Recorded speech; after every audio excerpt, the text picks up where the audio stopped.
मित्रांनो, आज big boss मराठीच्या घरामध्ये भाऊच्या धक्क्यावरती रितेश भाऊने योगिताला सांगितलं की तुम्ही टास्कमध्ये खूप छान खेळता, तसं इतर ठिकाणी पण बिग बॉसच्या घरामध्ये खेळा. यावरती योगिता खूप शांत झाली आणि रडायला लागली आणि ती सांगताना दिसते की रितेश सर, मला बिग बॉसच्या घरामध्ये राहायचं नाही आहे, मला बिग बॉसच्या घराबाहेर काढा. मला इथे मेंटली खूप त्रास होतो आणि बरेच जण मला इथे सांगतात की तुला इथे यायचं नव्हतं, थांबायचं नव्हतं, तर मग तू का आलीस. तर इथे योगिता सांगते की खरंच माझी मोठी चूक झाली. मेकर्स, रितेश भाऊ सगळे मला माफ करा. आता याच्यावरती रितेश भाऊ जे काही सांगतात ना, ते खरंच खूप छान होतं की तुम्हाला बिग बॉसच्या घराबाहेर काढणं हे माझ्या हातात नाही आहे, हे सगळं प्रेक्षकांच्या हातात आहे.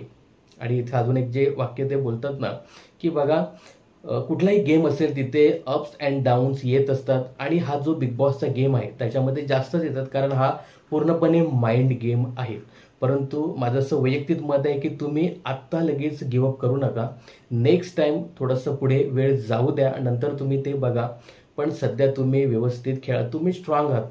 आणि आता पण जेव्हा मी तुमच्याकडे बघतो तेव्हा असं मला अजिबात वाटत नाही की तुमच्या मनात असं काही असेल.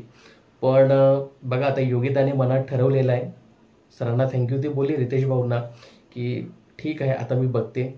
पण बघा, योगिताने ना हे सगळं ठरवलेलं आहे की आता आपल्याला गिवअप करायचं आहे. योगिता आहे ना, दोन्ही आठवडे खूप शांत शांत होती. पहिल्या काही दिवसामध्ये, पहिल्या 2-3 दिवसामध्ये ती व्यवस्थित बोलत होती, त्या ग्रुपमध्ये बसत होती. त्यानंतर तो नॉमिनेशनच्या वेळी ग्रुप त्यांचा तुटला फुटला.